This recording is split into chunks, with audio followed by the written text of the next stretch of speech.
Irmãos, uma das preciosas verdades que nosso Senhor tem, pelo seu Espírito, buscado restaurar no meio do seu povo, é o assunto da adoração corporativa. Como nós precisamos nos humilhar diante do Senhor e pedir a Ele que nos ajude, como assembleias dele, a sermos introduzidos em uma realidade espiritual mais profunda no assunto da adoração. Adoração é um ministério ao Senhor. E de alguma maneira, espiritualmente falando, e esse é mais um dos muitos aspectos do ministério do bendito Espírito Santo, um dos seus muitos encargos e serviços é nos conduzir a uma adoração em espírito e em realidade. E nós, como Assembleias do Senhor, podemos e devemos experimentar uma genuína adoração espiritual. Experimentalmente falando, nos movendo em adoração, desde o átrio, quem sabe quando chegamos aqui, meio atabalhoados, meio empoeirados, com os nossos pés empoeirados, assuntos, coisas, questões, questionamentos.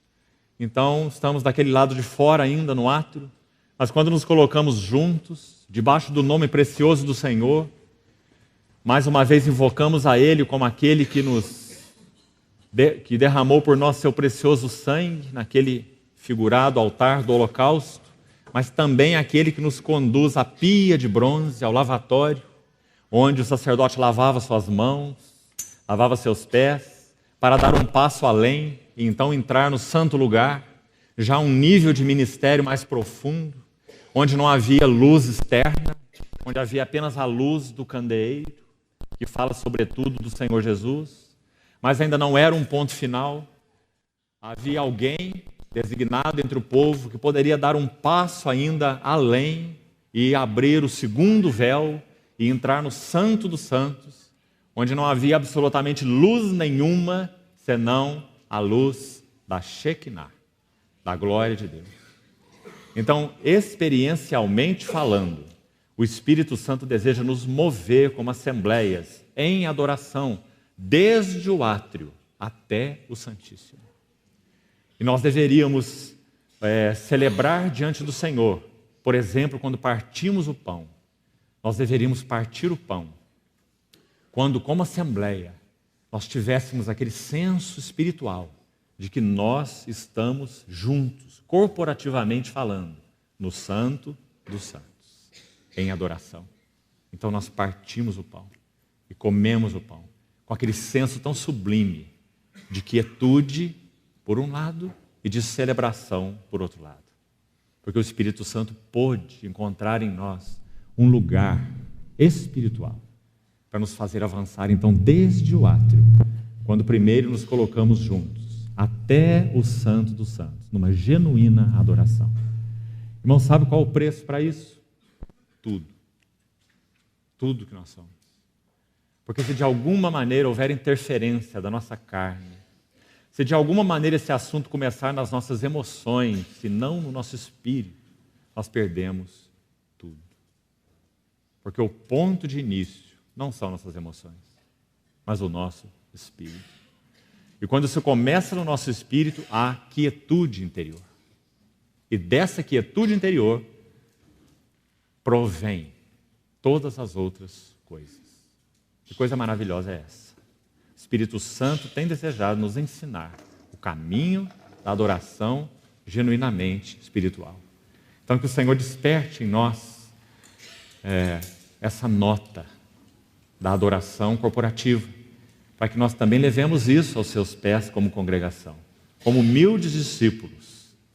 Não há nenhum de nós que podemos dizer seja um mestre nesse assunto. Nós só temos um mestre, é o bendito Espírito Santo. Então nós podemos dizer a Ele, ó bendito Consolador, nós queremos aprender uma adoração genuinamente espiritual, que parta de uma quietude, que parta de corações limpos. Quem entrará, Senhor, no teu santuário? Aquele que é limpo de mãos e puro de coração, que não entrega sua alma à falsidade, nem jura dolosamente, Então há uma condição de preparo anterior, um preparo prévio, para que então, quando nos colocarmos juntos como povo de Deus, o Espírito Santo possa dar o seu aval, o aval da sua presença, dizendo: isso é meu, tenho conduzido os meus, os que têm sido para mim deleite. Então, irmãos, com a ajuda do Senhor, nós vamos hoje compartilhar um pouco sobre a diferença entre o espiritual e o carnal.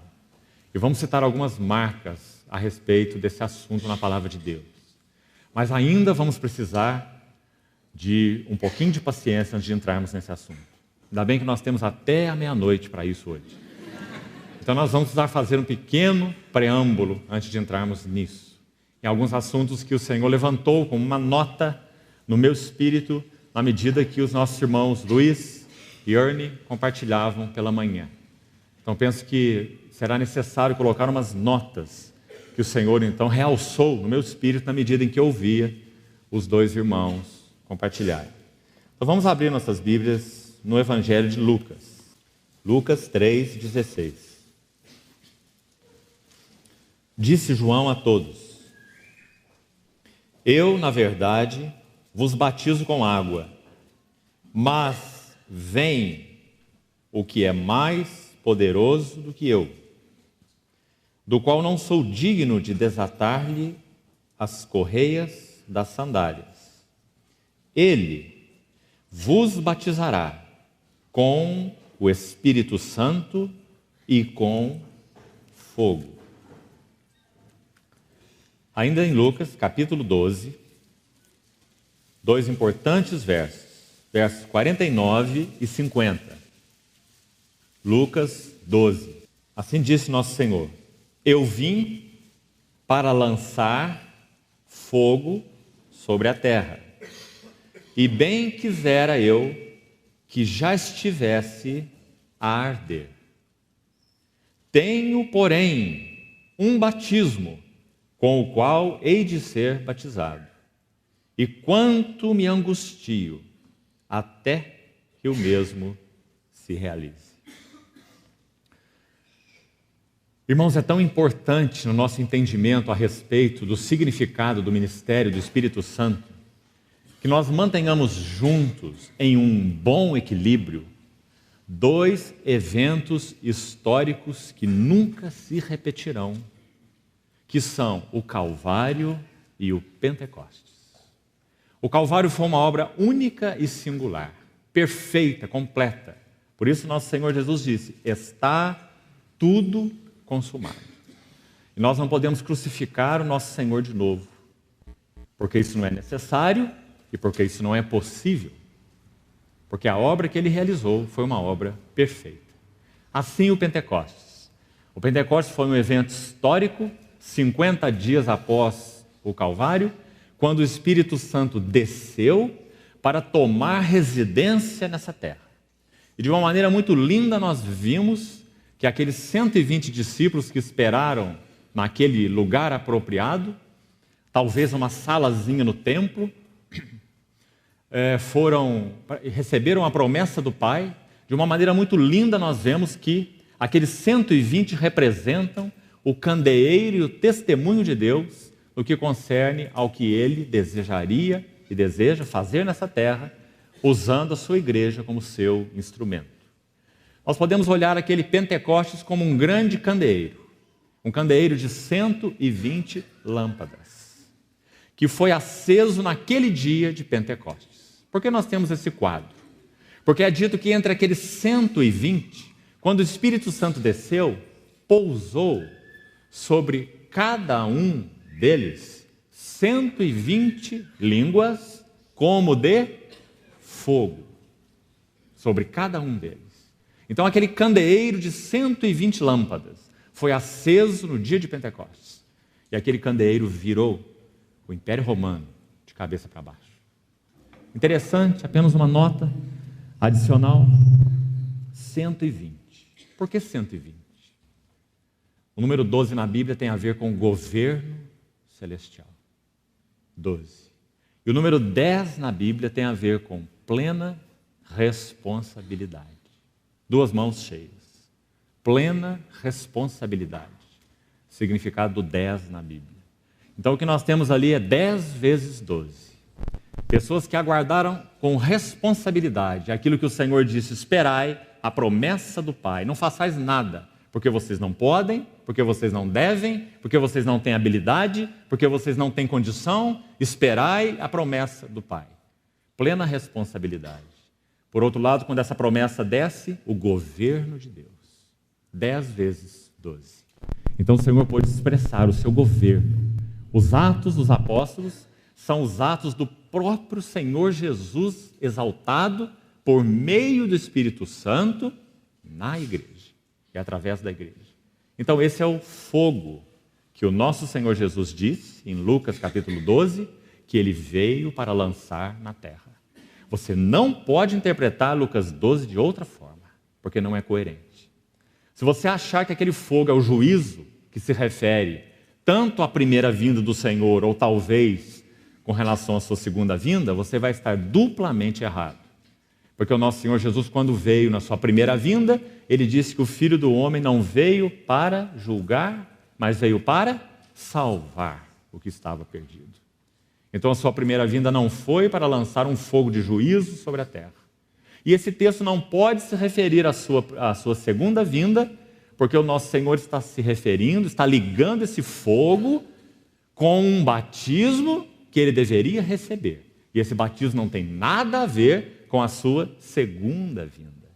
Esse batismo tem a ver com a sua primeira vinda. Por que nós sabemos?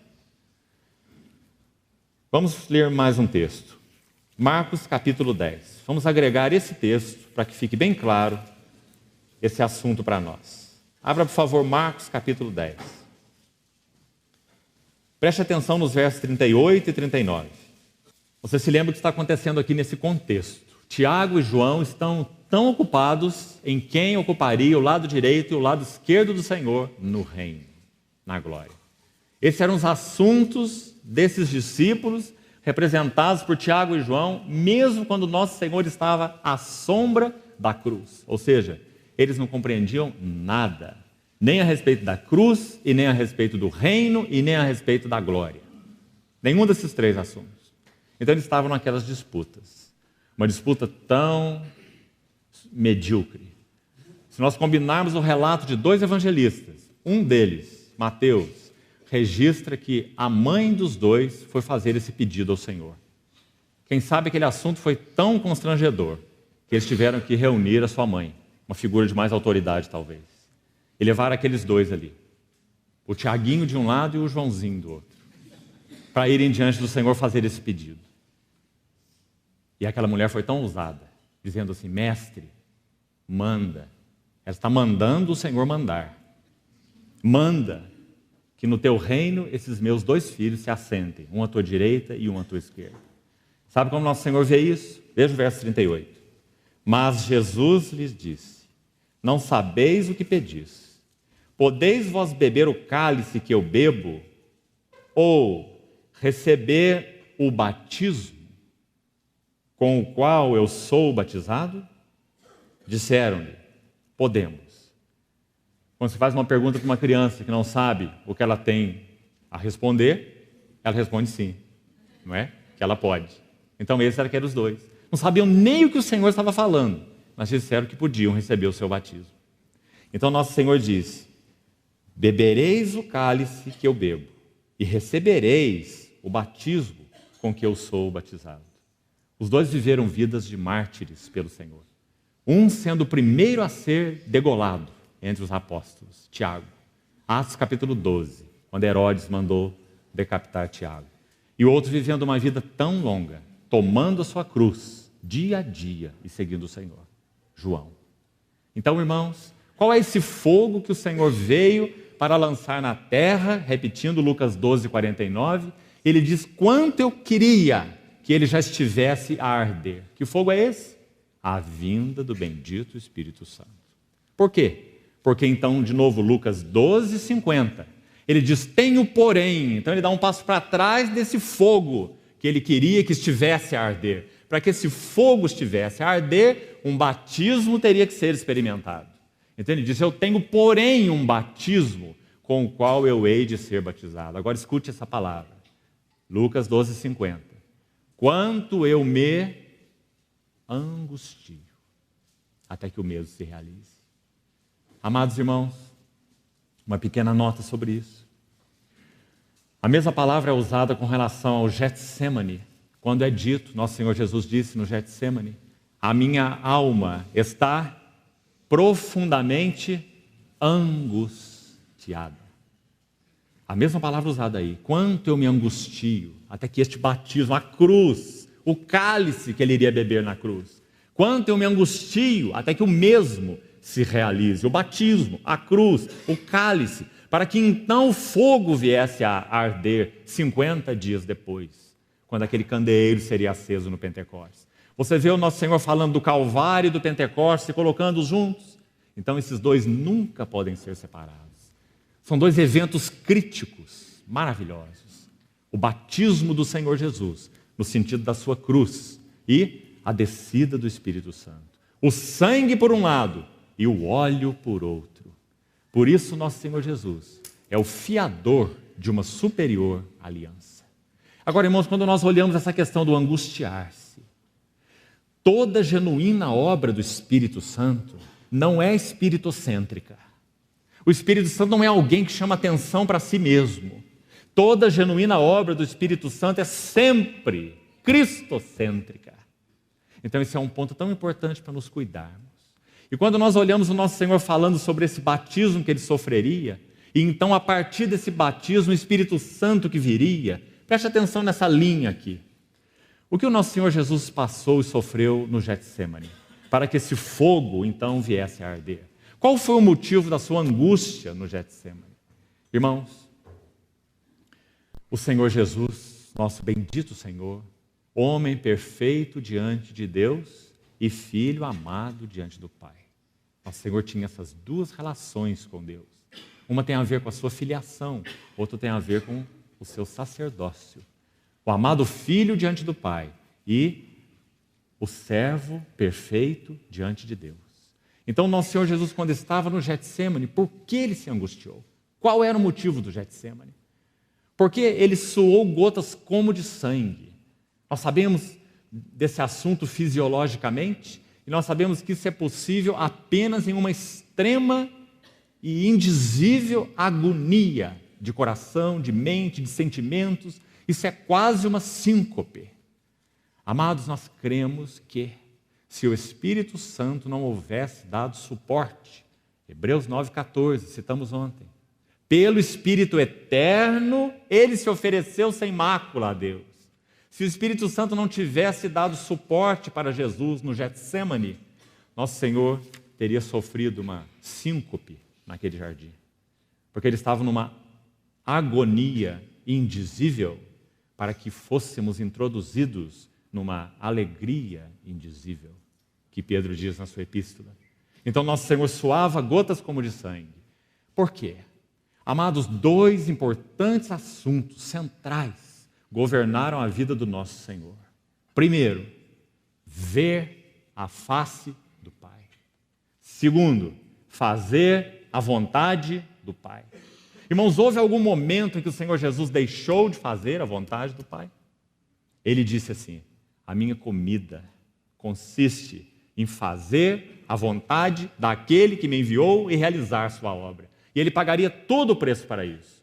Mas, na medida em que ele fazia a vontade do Pai, e sempre fazia a vontade do Pai, e obediente, havia algo que estava aqui paralelo a isso, a fazer a vontade do Pai. Nunca se esqueça disso, amado irmão e irmã. Pense sobre isso. Leve isso aos pés do Senhor. Ver a face do Pai. Não havia nenhuma dificuldade nessas duas coisas caminharem juntas. Fazendo a vontade do Pai, vendo a face do Pai. Não é maravilhoso? Então o Senhor Jesus podia suportar a traição de Judas. Ele podia suportar a negação de Pedro. Ele podia suportar o abandono de todos. Mas ele ainda estava vendo a face do Pai. E a face do Pai era tudo para ele. A face sorridente do Pai, a face de aprovação do Pai era tudo o que ele necessitava. Mas, irmãos, preste atenção. Quando o Senhor entra no Getsemane, Agora ele está na sombra da cruz. Agora essas duas coisas que sempre caminharam lado a lado, fazendo a vontade do Pai, vendo a face do Pai, agora essas duas coisas vão entrar em uma rota de colisão. Nunca antes isso aconteceu. Porque agora, para o Senhor Jesus continuar fazendo a vontade do Pai, ele teria que perder de vista a face do Pai. Ele sabe disso, então ele ora no Getsêmani: a minha alma está profundamente angustiada. Porque, irmãos, quando ele clamaria no Calvário, poucas horas depois: ó meu Deus, por que me abandonaste? Essa não é uma figura de linguagem. O Filho de Deus, o Senhor da glória, foi introduzido nas trevas, trevas as quais nós nunca experimentaremos e por isso nunca as compreenderemos. A noite do Senhor, segundo Êxodo 12. Esta é a noite do Senhor. Você se lembra dessa expressão? Êxodo 12, 42. Ora, irmãos, o Senhor é luz, Deus é luz, e nele não há treva nenhuma. Como é possível haver uma noite do Senhor? O que é a noite do Senhor?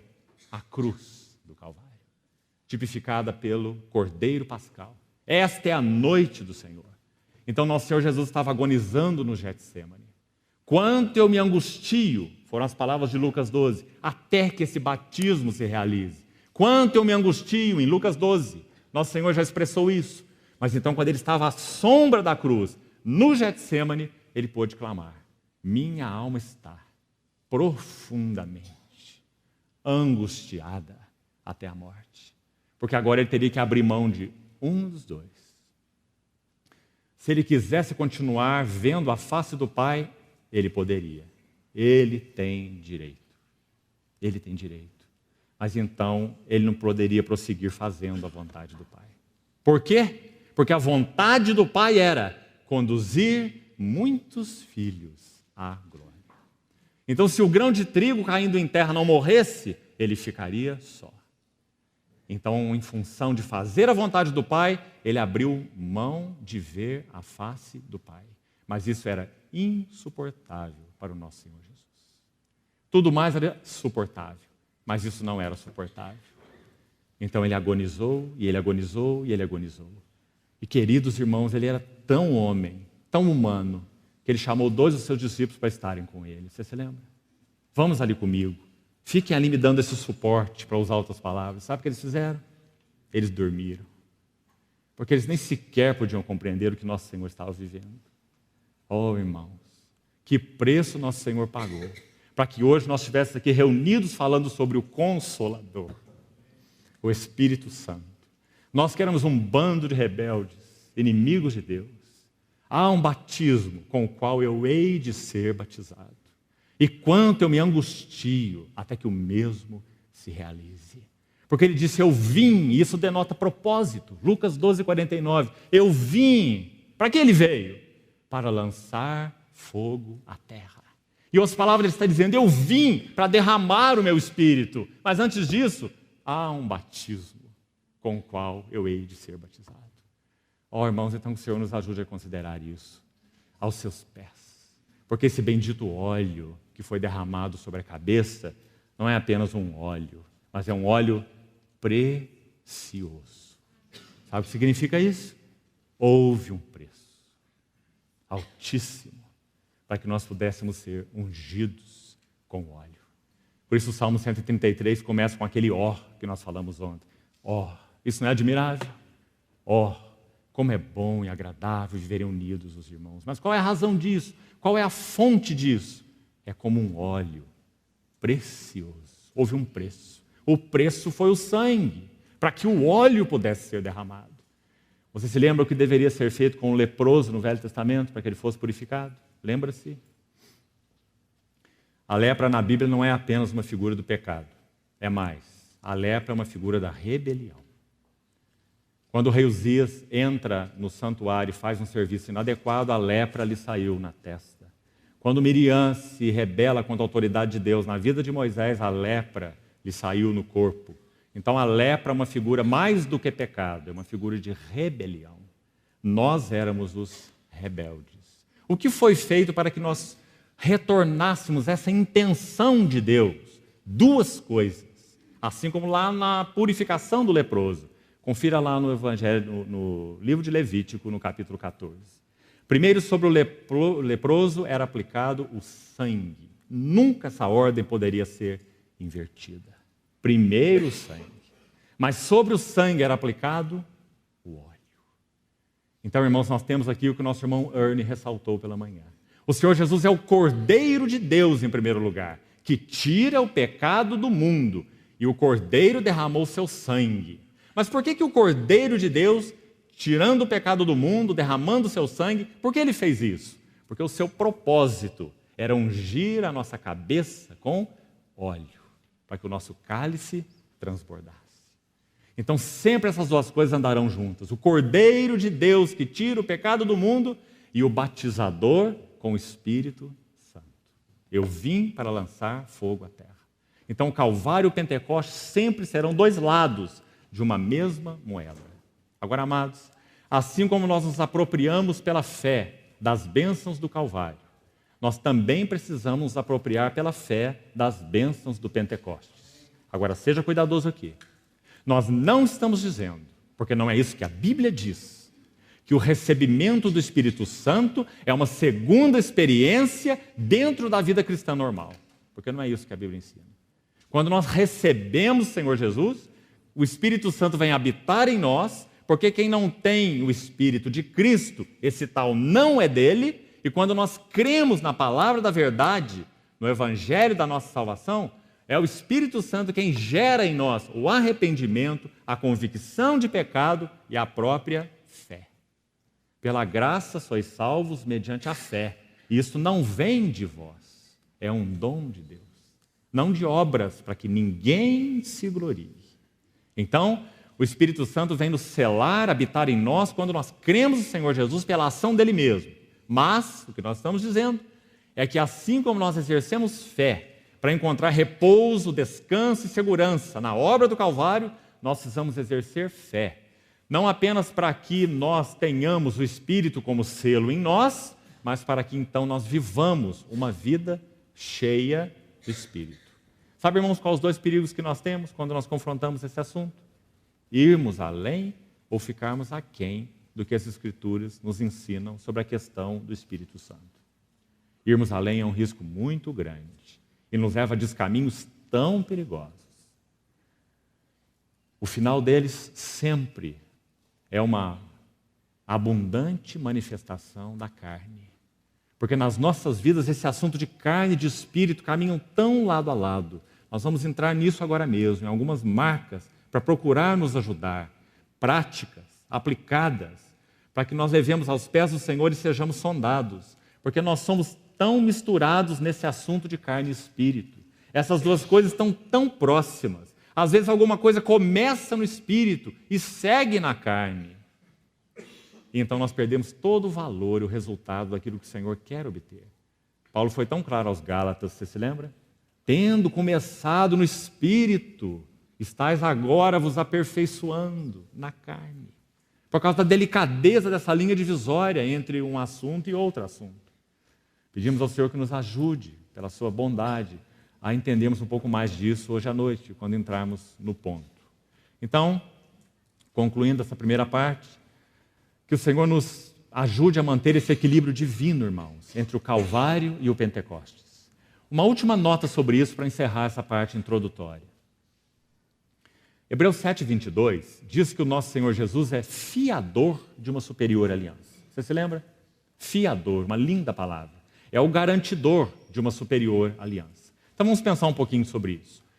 Como o nosso Senhor Jesus garante essa nova aliança? E lembre-se, garantir essa nova aliança significa o quê? Precisamos das palavras da Bíblia, né? E não das nossas ideias.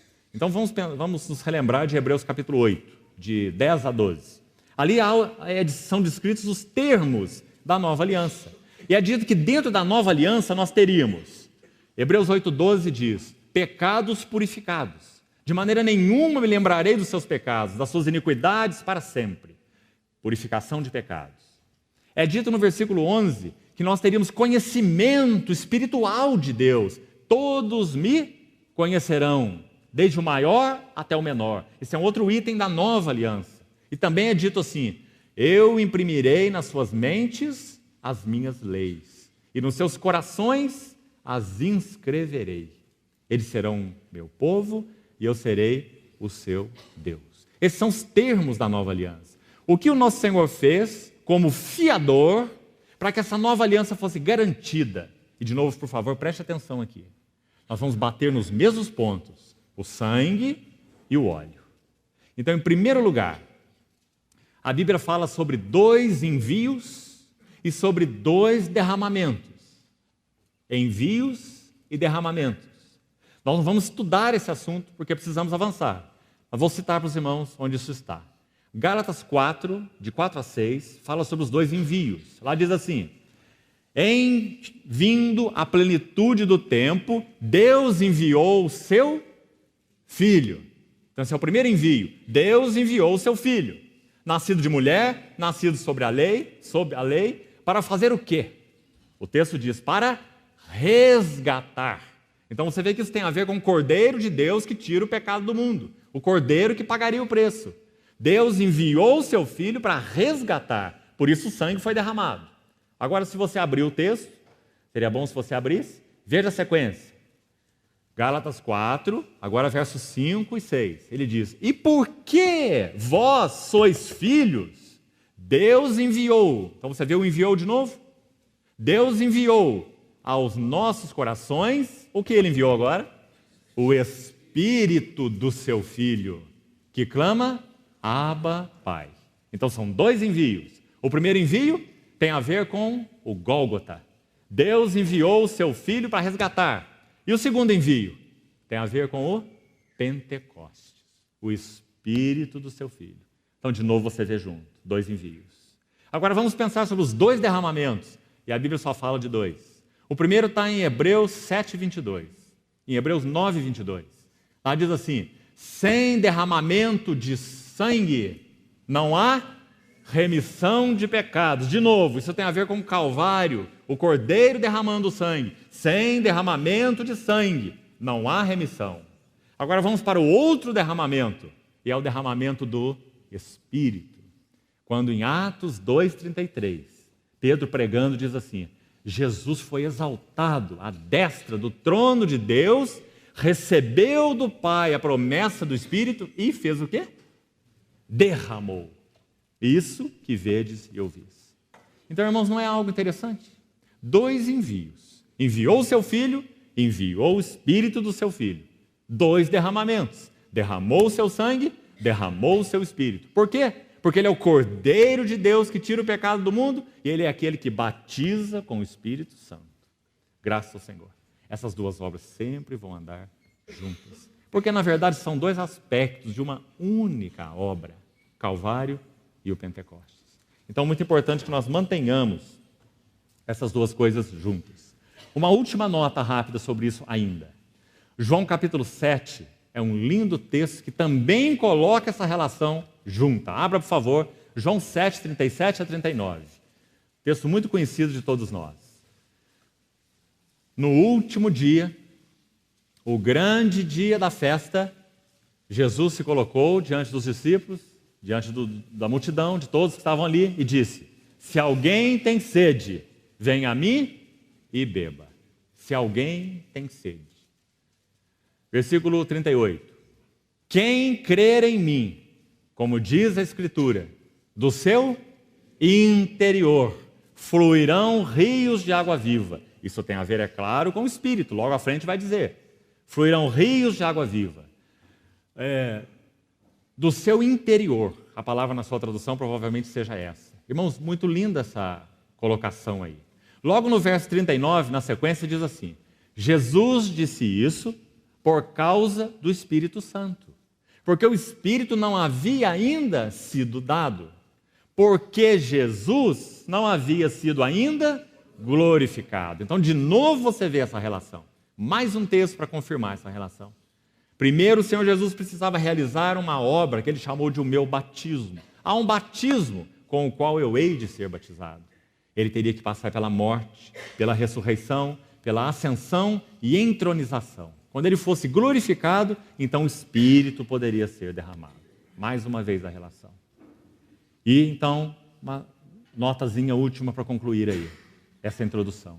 Amados, a habitação do Espírito Santo em nós significa, sobretudo, que nós então aprenderíamos a viver sob o governo de Cristo. Por quê? A palavra especial usada aí em João 7,38 é a palavra ventre. Em algumas traduções, interior. Localize essa palavrinha aí. Quem crer em mim, como diz as Escrituras, do seu interior, ou do seu ventre, como diz algumas versões. Essa palavra diz especificamente ventre, porque fala do centro das nossas paixões, centro do que nós somos, seria o centro do ego, quando a Bíblia usa essa palavra, seu ventre. O centro da nossa personalidade, o que somos. Por um lado, antes de receber o Espírito Santo, qual era a situação do nosso ventre? Só há 3 lugares no Novo Testamento onde a palavra ventre aparece. Muito interessante você buscar isso. 2 são referências negativas e uma é positiva. A positiva nós já acabamos de ler em João 7. Sabe o que diz as outras 2? Apenas citando para compreensão. Filipenses 4,19 diz assim: os tais, digo até chorando, são inimigos da cruz de Cristo, porque o Deus deles é o ventre. Lá está a palavra, a mesma que o Senhor usou aí. O Deus deles é o ventre. O que Paulo quis dizer? Eles são inimigos da cruz de Cristo porque eles amam só a si mesmos. Eles vivem para si. Eles cultuam a si mesmos. O Deus deles é o ventre.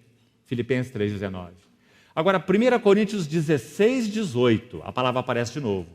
Quando Paulo fala sobre falsos obreiros e falsos apóstolos. Então ele diz que eles servem ao seu próprio ventre. E essa é a segunda menção.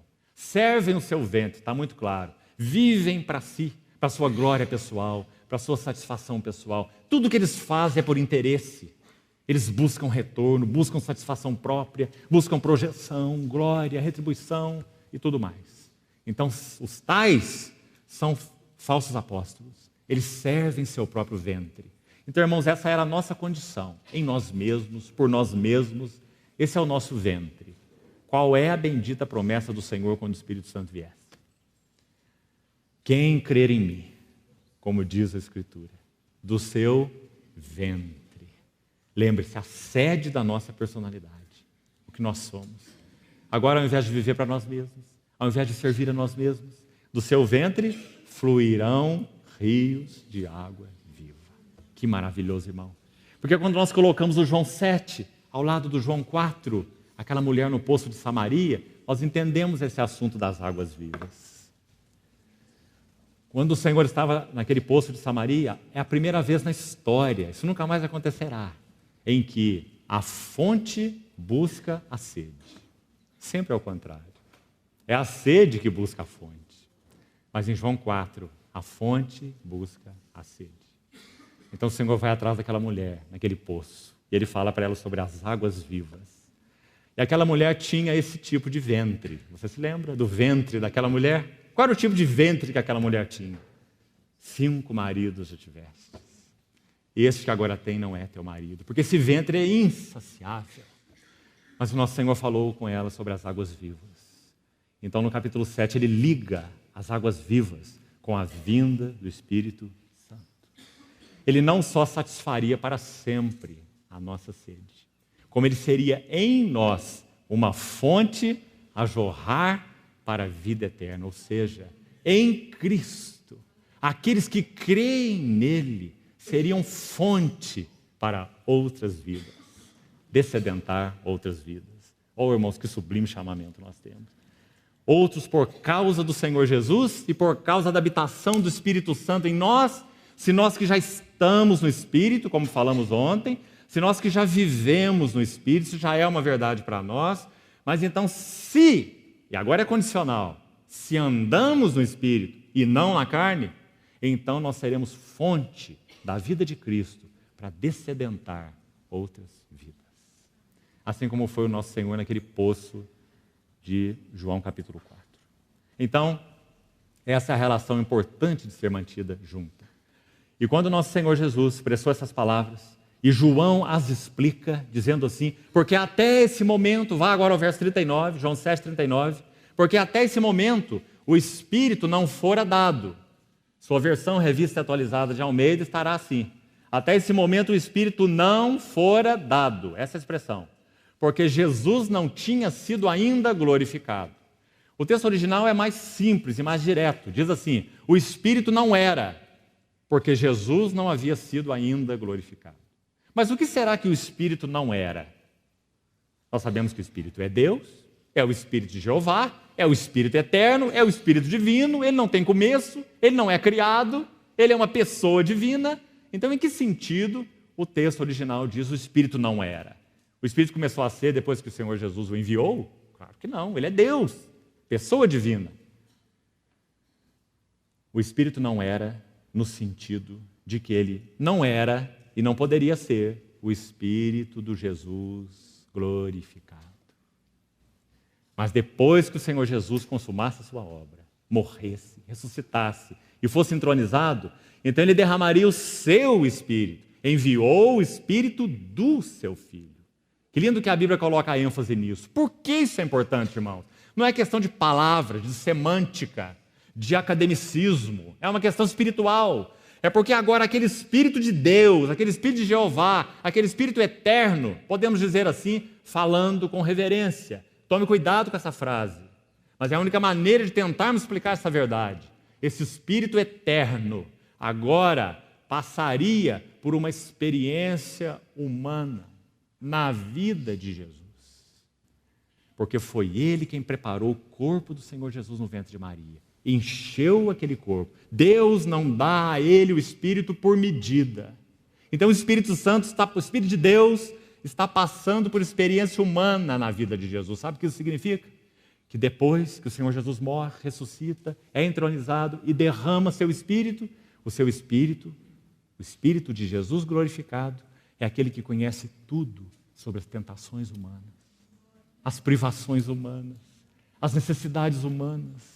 Por isso ele pode ser chamado de o bendito Consolador, porque ele encheu a vida do Jesus humano. Então, quando nós vamos ao bendito Espírito Santo e nós temos comunhão nele com Cristo, e nós falamos sobre tentação, e nós falamos sobre provação, e nós falamos sobre angústias, ele suportou nosso Senhor lá no Getsêmani, numa profunda angústia, então ele conhece tudo sobre esses assuntos. Por isso ele é o nosso Consolador. O mesmo que habilitou o Senhor Jesus, veio nos habilitar para viver a vida da mesma qualidade que o nosso Senhor Jesus viveu. Amados, isso não é um idealismo, isso não é um sonho, isso é uma realidade espiritual. O Espírito já foi derramado, ele habita em nós. O que compete a nós fazer? Uma coisa só. Em primeiro lugar, crer. Porque aqui é que nós podemos ficar aquém das Escrituras. Por isso os discípulos oraram, aumenta-nos a fé. E nosso irmão Luiz citou hoje de manhã de maneira tão maravilhosa aquela ilustração do comedor de farofa. Você se lembra? Que comprou a passagem, estava passando fome, 3 dias sem a farofa. E tinha aquela passagem de primeira classe no navio. Assim somos nós muitas vezes. Por quê? Porque nós não desenvolvemos a fé. Fé no quê? Fé na fé? Não. Fé na palavra de Deus. Conhecendo as Escrituras, conhecendo o dom de Deus. Paulo diz, graças a Deus pelo seu dom inefável. Então, quando nós conhecemos o seu dom, nós exercitamos fé. Isso não é algo psicológico, isso não é pensamento positivo, isso tem uma base sólida, é a palavra de Deus, é o que Deus fez em Cristo. Então, quando nós exercitamos fé, quem crer em mim, porque é isso que Ele já providenciou, é isso que Ele já preparou. Então, quem crer, do seu interior fluirão. Então, por isso Paulo diz em Gálatas, andai no Espírito. É isso que nós precisamos fazer. Então, amados, 1 Coríntios 12 é dito assim, que em um Espírito, todos nós somos batizados em um corpo. Nosso irmão Werner já falou de maneira tão maravilhosa hoje de manhã sobre esse batismo, o que significa isso. Batizados em um corpo. Mas 1 Coríntios 12, 13. 12, capítulo, verso 13. Continua assim, e a todos nós foi dado beber de um só Espírito.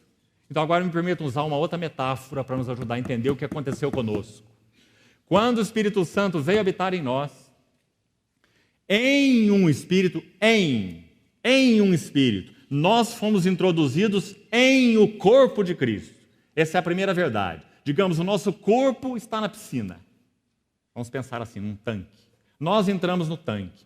Em um espírito, todos nós fomos batizados em um corpo, o corpo de Cristo. Mas isso não é suficiente. Não é suficiente que nós sejamos batizados em um espírito para dentro de um corpo. Há necessidade de algo adicional. O que é? Que aquela água que está ao redor de nós, nos envolvendo, batizados em um espírito para dentro de um corpo. O espírito é a água, por fora. Graças ao Senhor, fomos batizados pelo espírito em um corpo, mas ainda falta algo. O que falta? E a todos nós foi dado beber de um só espírito. Então agora a água também precisa estar dentro de nós. E o que significa a água estar dentro de nós? Andai no espírito e jamais satisfareis a concupiscência da carne. O que significa a água estar dentro de nós? Efésios 5,18. Enchei-vos do Espírito. Nós já fomos unidos com Cristo pelo Espírito.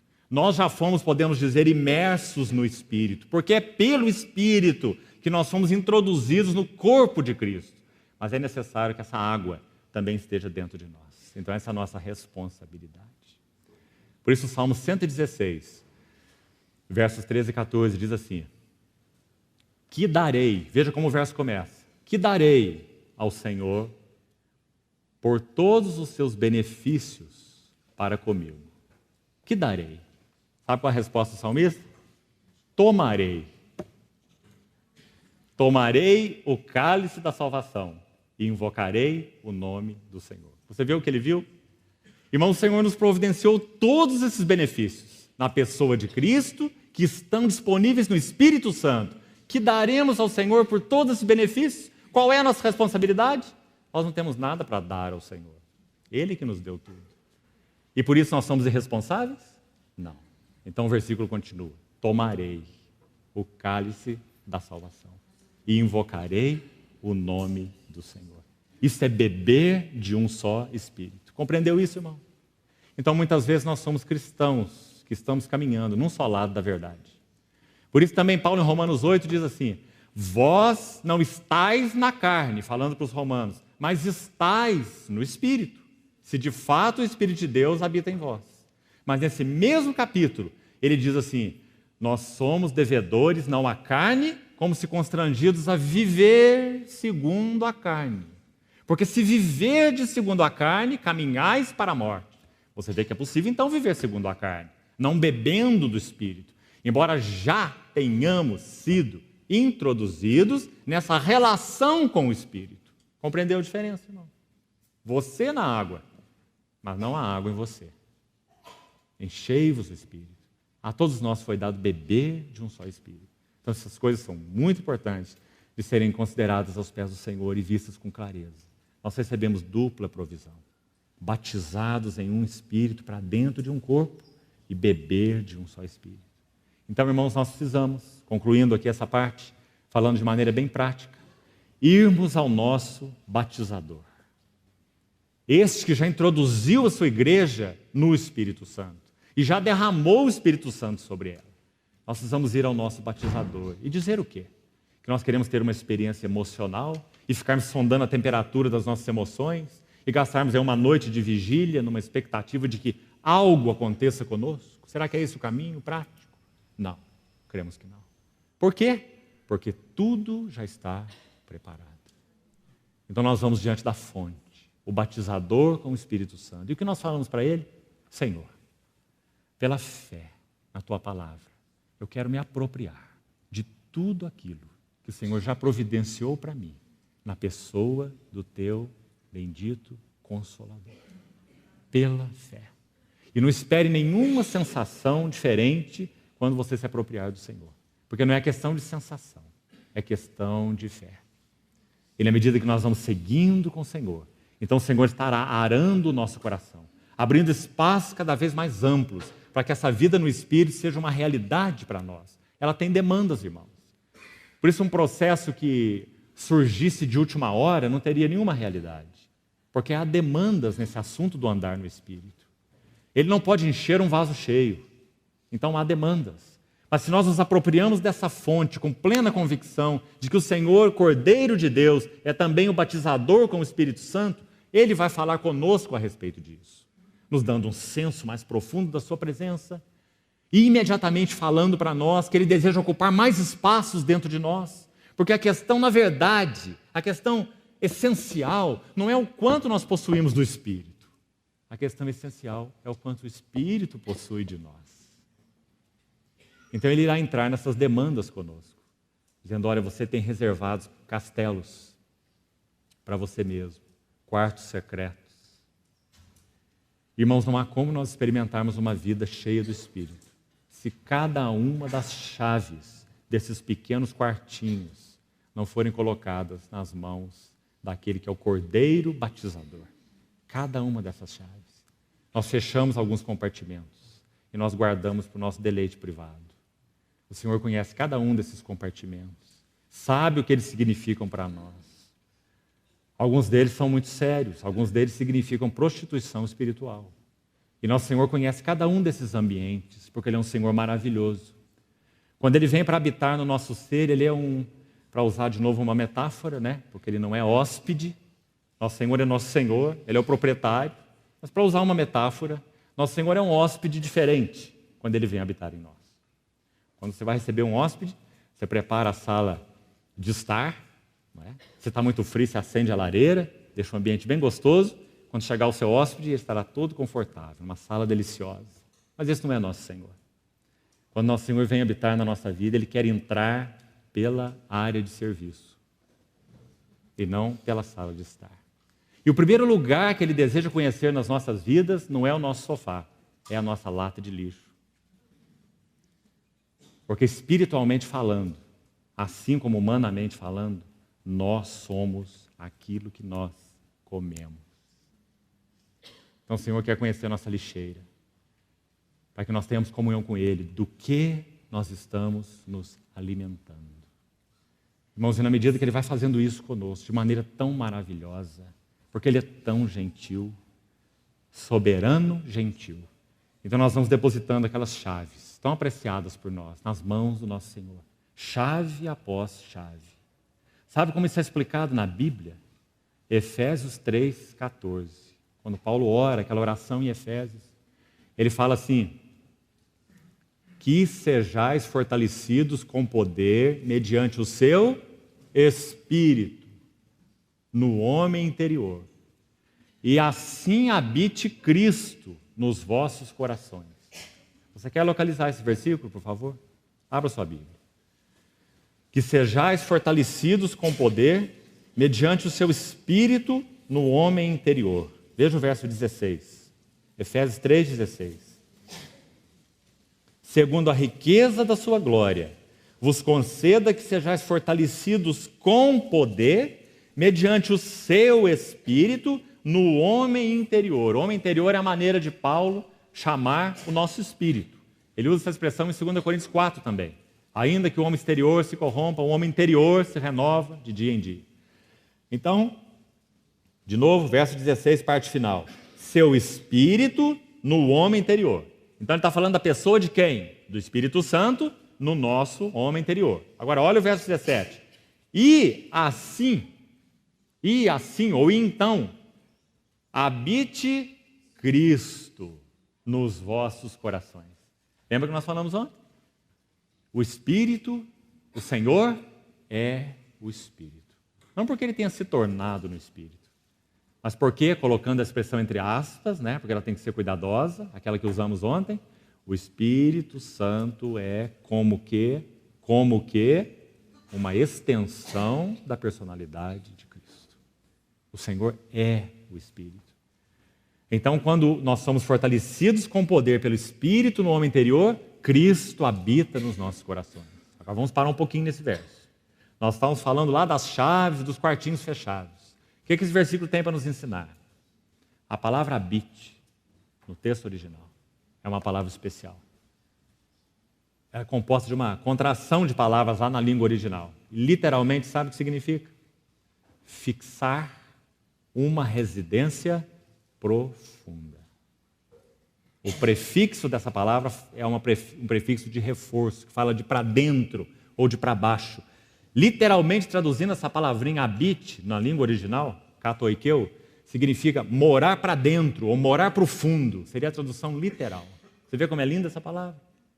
Qual é o ministério do Espírito Santo nas nossas vidas? Que Cristo more para dentro, que Cristo more para o fundo. Essa é a palavra usada aí.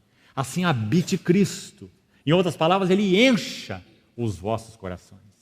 Mas o que é necessário para isso acontecer? Que na nossa comunhão com Deus, no Espírito, nós vamos colocando cada uma das chaves nas mãos do nosso Senhor. Para que então Ele vá abrindo junto conosco. Irmãos, existem alguns quartos que nós temos muita vergonha deles. E alguns talvez não temos nem coragem de abrir. O que nosso Senhor faz? Ele coloca a sua bendita mão sobre a nossa mão, para que nós juntos, a sua mão sobre a nossa, nós possamos girar essa chave. Muitas vezes vai significar dor para nós, porque nós somos idólatras por natureza. Então, quando nós girarmos essa chave com a ajuda do Senhor, então o Senhor vai nos revelar o que significa: conhecereis a verdade, e a verdade vos libertará.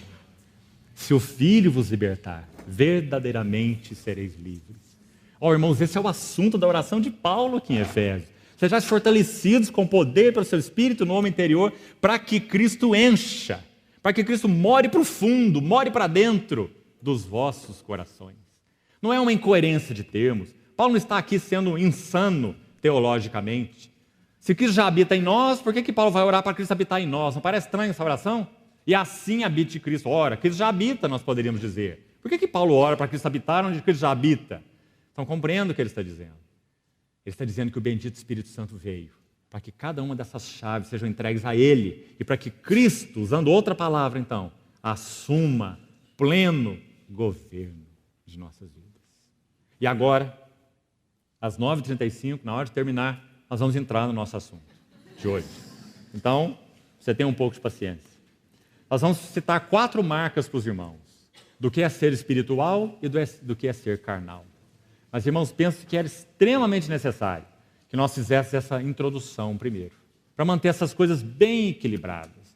E nós não irmos para nenhum caminho, vamos pôr de novo aqui, entre aspas, místicos, em algo que realmente não confere com aquilo que o Senhor quer nos ensinar pela sua palavra, sobre esse assunto de ser espiritual e de ser carnal. Então vamos, por favor, a 1 Coríntios capítulo 3. Vamos ver os 3 primeiros versículos e vou buscar ser bem objetivo com os irmãos para que não seja cansativo demais para nós. Vamos citar 4 marcas, em especial, do que significa ser espiritual em contraste com o que significa ser carnal. 1 Coríntios capítulo 3.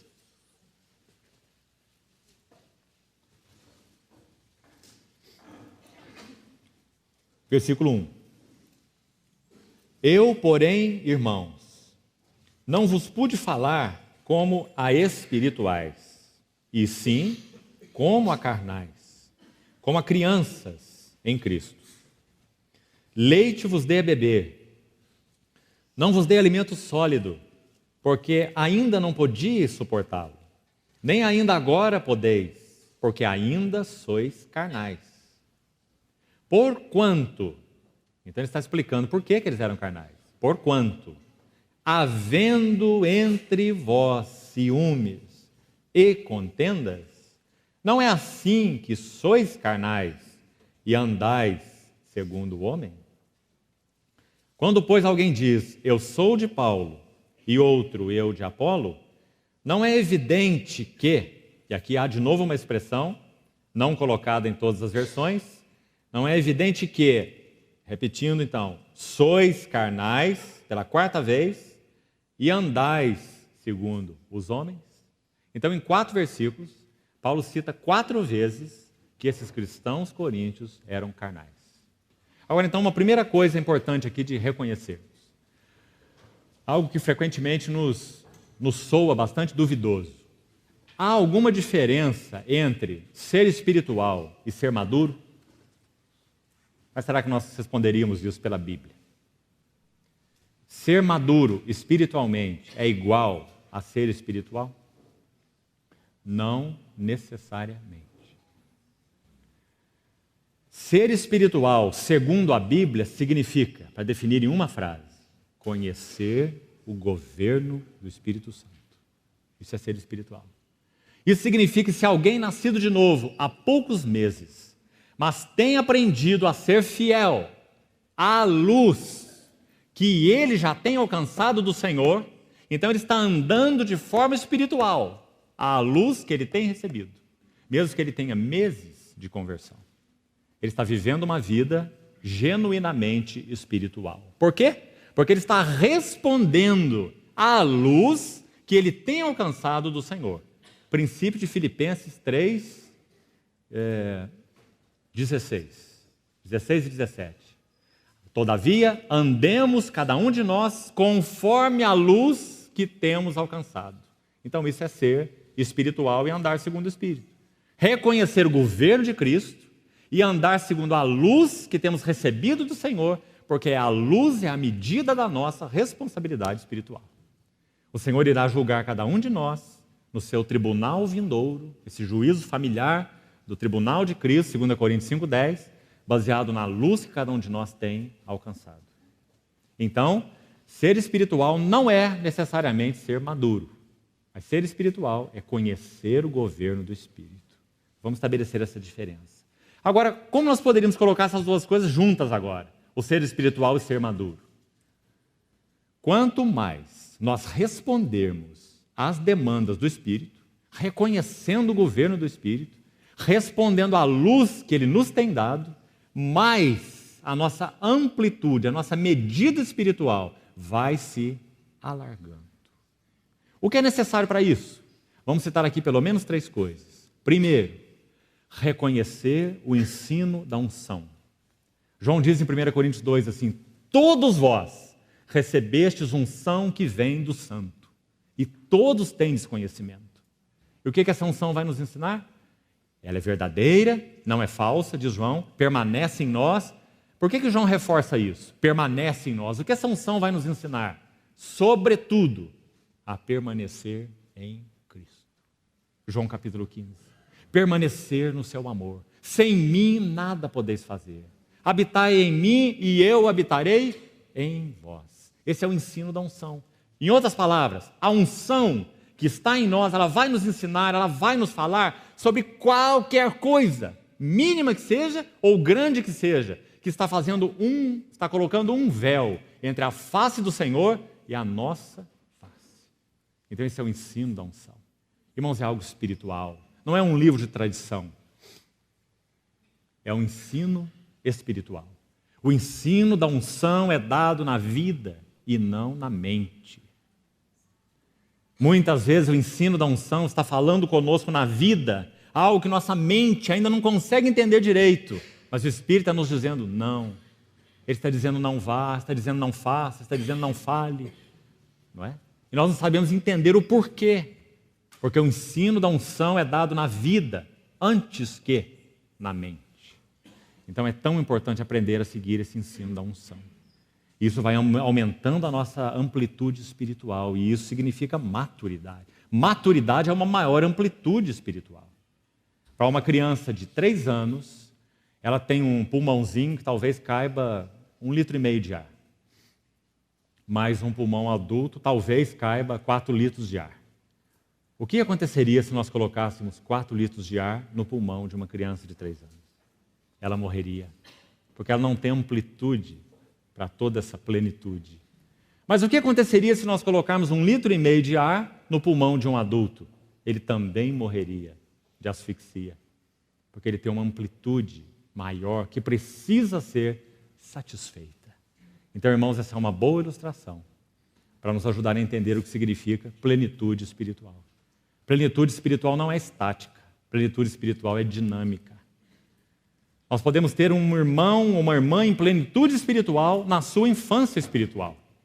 E podemos ter um irmão com 30 anos de jornada no Senhor, não estando na plenitude espiritual, porque ele tem uma amplitude espiritual que não está preenchida, porque ele não está respondendo ao governo do Espírito no seu atual momento.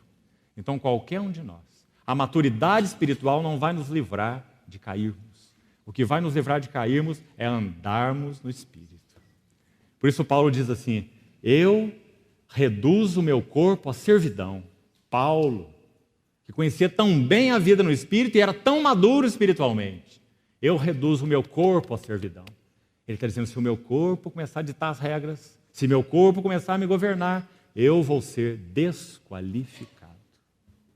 Forte essa palavra, não é? Então você vê que o que nos guarda de cair não é sermos maduros espiritualmente, mas é respondermos ao governo do Espírito Santo, sempre, em qualquer medida espiritual que tenhamos. Então, é importante estabelecermos essa diferença. Agora vamos para as marcas para nós terminarmos. A primeira marca, de um estado carnal. O estado carnal é um estado de infância estendida. Isso tem muito a nos falar. Porque quais seriam as maiores marcas de uma vida infantil espiritualmente? São marcas correspondentes. Primeira, todo o nosso foco está sobre nós mesmos. Primeira marca da criança. Eu, meu. O foco de uma criança é todo absorvido por si mesmo, não é? Então nós estamos procurando as nossas coisas, a nossa bênção. Quando nós estamos sofrendo, imediatamente a Assembleia inteira sabe. Nós quase que levamos um cartaz na reunião, dizendo, eu estou sofrendo, não é? Então nós chamamos toda a atenção para nós mesmos, queremos ser cuidados o tempo todo, marcas de uma infância espiritual. E a outra marca paralela, nunca assumimos nenhuma responsabilidade pelo cuidado de outros. Então nós somos como sanguessugas no corpo de Cristo. Você lembra que o livro de Provérbios diz que a sanguessuga diz dá, dá, dá, mas ela nunca se farta. Essa é a nossa vida egocêntrica. E essa é marca da infância espiritual. Nós queremos saber em que ponto nós estamos, isso pode nos ajudar. Qual tem sido o nosso foco? Nós estamos absorvidos por nós mesmos? Nós acordamos de manhã, logo tomamos aquele termômetro espiritual que nós temos, colocamos debaixo do braço assim, dizemos, hoje acho que eu vou ter um bom dia, estou bem, não é? Depois nós andamos 1 ou 2 horas, colocamos o termômetro de novo e dizemos, não, agora estou com um pouco de febre, não é? E nós estamos medindo nossa febre, nossa condição espiritual o dia todo, absorvidos por nós mesmos. Irmão, sabe qual era o maior segredo de Paulo? O que o tornava um homem realmente espiritual? Todos os valores e todas as virtudes, digamos, de Paulo, estavam não em Paulo, mas estavam em Cristo.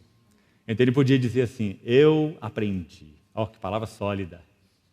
Não foi na estrada de Damasco, não. Vai seguindo a Cristo dia a dia. Eu aprendi a viver contente, em toda e qualquer situação. Essa é uma vida espiritual. Isso é uma marca de uma vida espiritual. Satisfação, contentamento. Então, a primeira marca, uma infância estendida. O autor de Hebreus diz a mesma coisa para os destinatários daquela carta. Vós estáis necessitados de leite, porque atendeu um tempo decorrido. Já devíeis ser mestres. Fazendo o que que o mestre faz? Cuida de si mesmo? Então ele não é mestre. Um mestre é para cuidar dos outros, não é para cuidar de si mesmo. Não é? Então ele diz, vocês deviam ser mestres para cuidar dos outros, mas têm necessidade de leite e não de alimento sólido. Agora, irmão, sabe por que essa condição de infância persistente é tão perniciosa? Porque se ela permanece, ela não tem cura. Porque se você dá leite para a criança, você não está ajudando, não é? Está ajudando só ela a manter a vida. Porque o leite não vai dar o que ela precisa. Só vai sobreviver. E se você der alimento sólido, ela não vai deglutir. Então o que nós teríamos que fazer com uma criança? Será que ela precisa? O leite não vai levá-la para a maturidade. O alimento sólido vai matá-la. O que nós vamos fazer com as crianças? Só um caminho do Espírito para as crianças. E foi o caminho que Paulo apresentou para os coríntios. Cruz. Cruz. Que a cruz venha nos cortar mais fundo, mais fundo, mais fundo. Mudando o nosso foco, mudando nossos interesses, nos absorvendo com Cristo. Leite não nos ajudará, e nem alimento sólido, mas sim o trabalho da cruz. Então a primeira marca da vida carnal, uma infância estendida. Irmãos, isso é tão pernicioso na vida da igreja. Nós não podemos ministrar como sacerdotes ao Senhor se estamos consumidos por nós. Até mesmo na mesa do Senhor. Quantas vezes nós estamos consumidos por nós? Nós chegamos à mesa do Senhor cabisbaixos, e ali está o grandioso ego, mais uma vez. Ó Senhor eu, ó Senhor eu, ó Senhor meu dia, ó Senhor meu pecado, ó Senhor minha mulher, ó Senhor meu dia. Não é assim? Infância espiritual. nós não nos aproximamos como sacerdotes, somos consumidos por nós mesmos. Então, essa é a primeira marca séria de uma infância espiritual. Segunda, existência de pecado e de falhas contínuas. Contínuas. Quando nós estamos sempre embaraçados com os mesmos pecados, isso é marca que nós somos crianças. Se nós estamos avançando no Espírito, nós aprenderemos pelo governo do Espírito, pela vida no Espírito, a irmos nos desvinculando daquilo que nos amarrava. Não somos constrangidos a viver segundo a carne. Quanto mais conhecemos o governo de Cristo, mais avante nós vamos. Então, a segunda marca da infância espiritual, estamos retidos nos mesmos pecados, nas mesmas falhas. Irmãos, alguém já disse que o Espírito Santo gasta 80% do tempo dele conosco, cada dia, nos convencendo de pecado, e 20% do seu tempo nos revelando Cristo. Isso deveria ser o contrário. No mínimo, ele deveria gastar 80% nos dando revelação e 20% nos corrigindo. Então, que o Senhor nos ajude a levar isso aos seus pés. Se nós estamos falando sobre o ministério do Espírito, quão prático isso é. Quantas coisas precisam ser sondadas dentro de nós, para que nós, então, entremos numa vida genuinamente espiritual.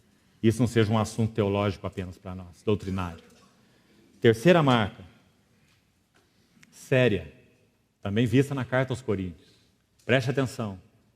Uma vida de infância espiritual ou uma vida carnal, ela pode coexistir com grandes dons espirituais. Nós podemos ter grandes dons espirituais e ainda sermos carnais. Paulo começa essa carta aos Coríntios dizendo assim, se você quiser conferir, capítulo 1, versículo 7, muito importante verso. Paulo louva os coríntios dizendo, em tudo, não é em alguma coisa, é em tudo, fostes enriquecidos. Você abriu aí? Capítulo 1, verso 7.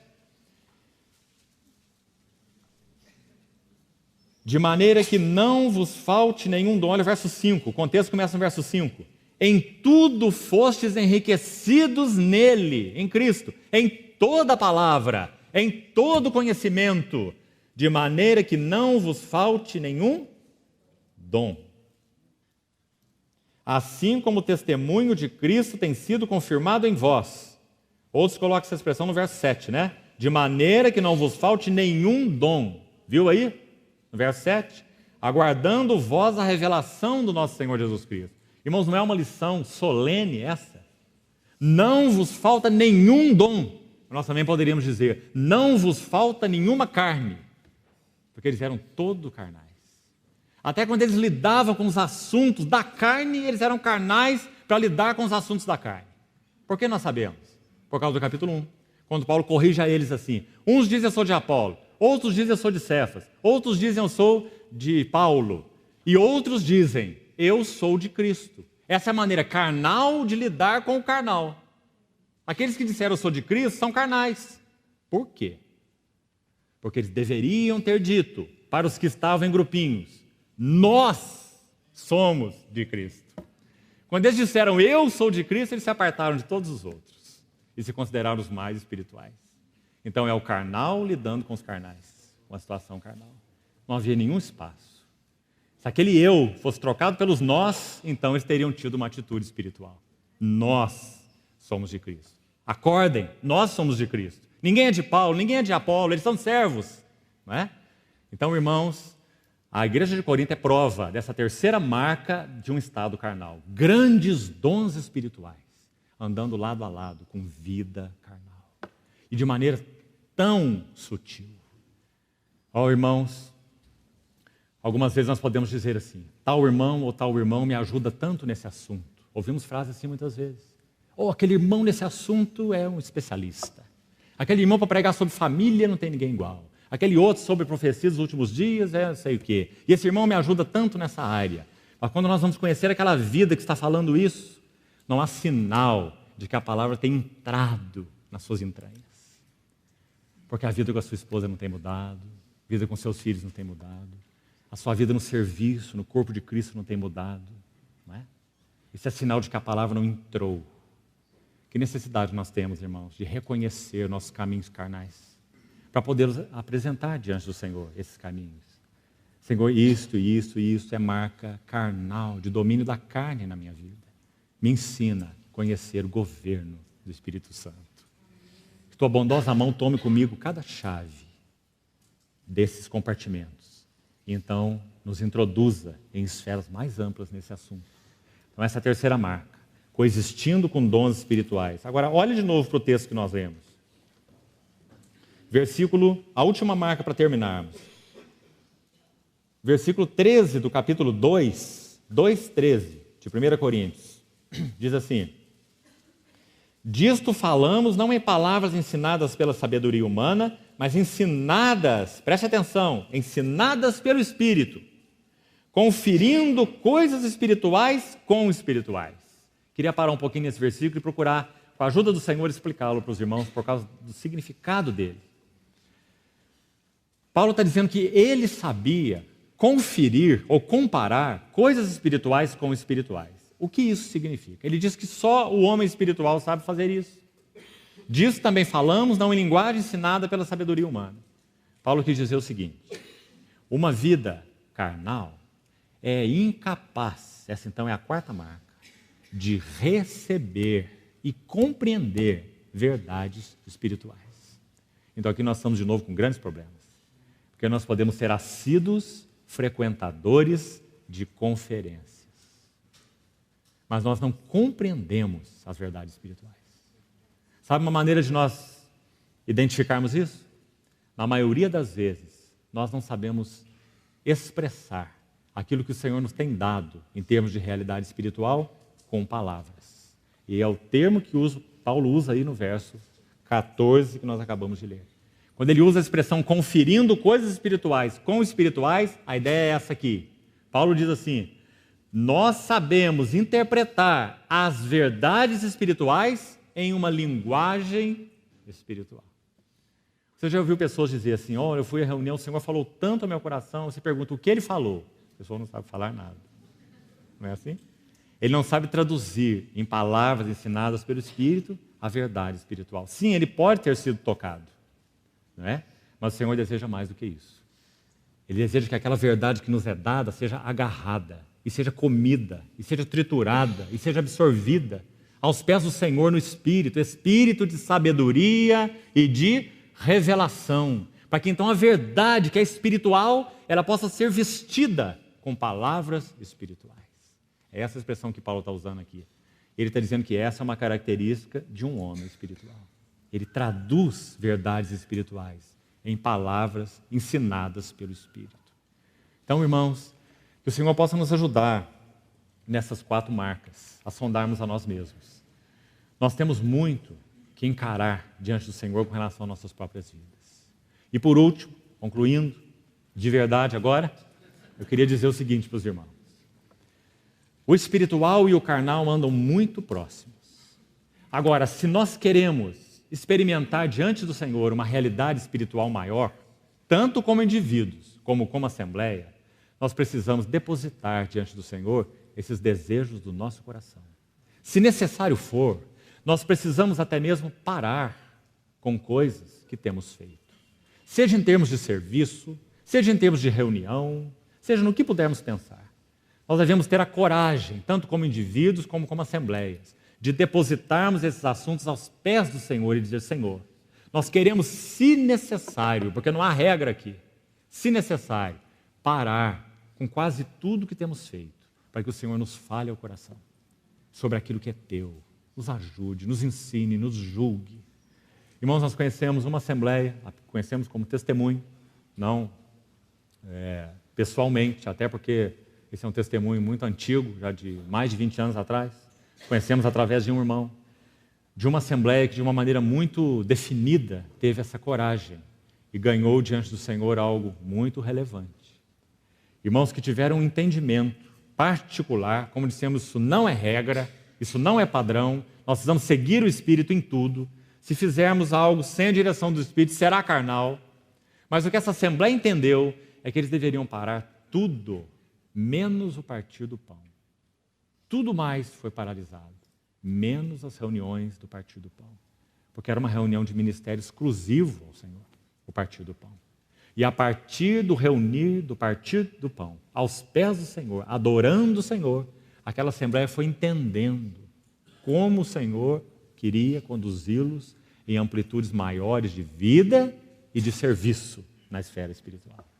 Muito corajosos esses irmãos, porque nós achamos que temos compromisso com coisas, não é? E também com reuniões. Mas como nós vamos parar a reunião de quarta-feira? Isso é um absurdo para nós, não é? Como nós vamos deixar de ter aquelas reuniões nos lares? Aquela é uma pérola para nós. Né? Sim, pode ser.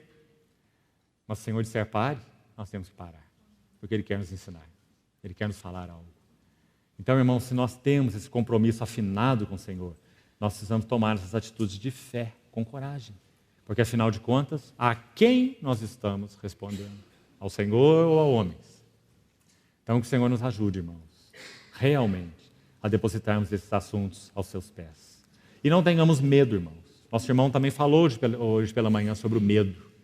Que obstáculo é o medo? Lembremos que nós citamos ontem do nosso querido irmão, servo tão precioso do Senhor, Martin Lloyd Jones. Não tenhamos medo do incomum. Não tenhamos medo do sobrenatural.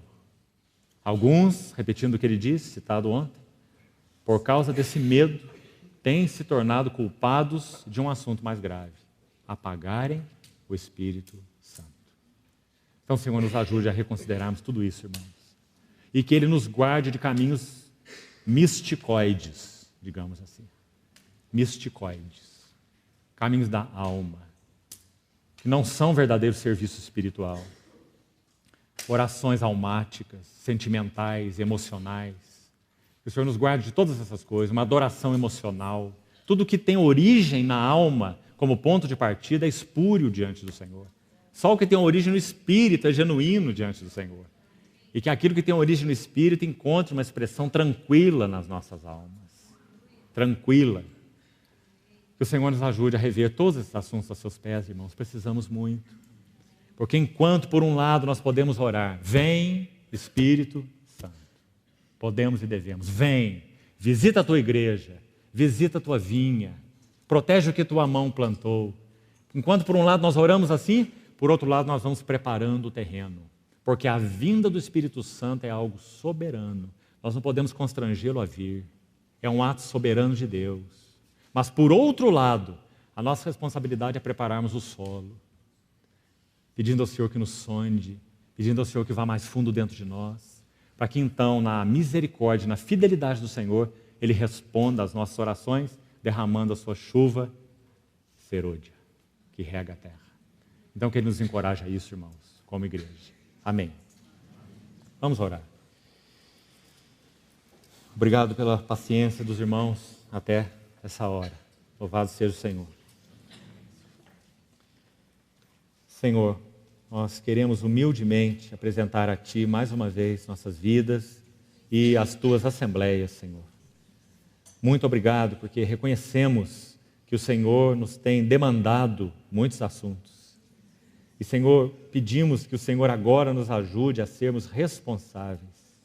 Queremos realmente, com a Tua ajuda, lavrar o solo dos nossos corações, trabalharmos de sol a sol, para que o Espírito Santo encontre sulcos, arados no nosso ser, no nosso coração, para plantar sementes mais profundas, para nos ensinar o caminho verdadeiramente espiritual.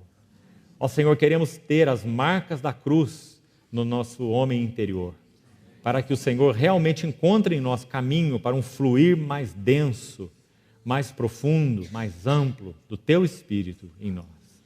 Obrigado porque Tu és o Cordeiro batizador. Obrigado porque quem crer em Ti, do seu interior fluirão rios de água viva.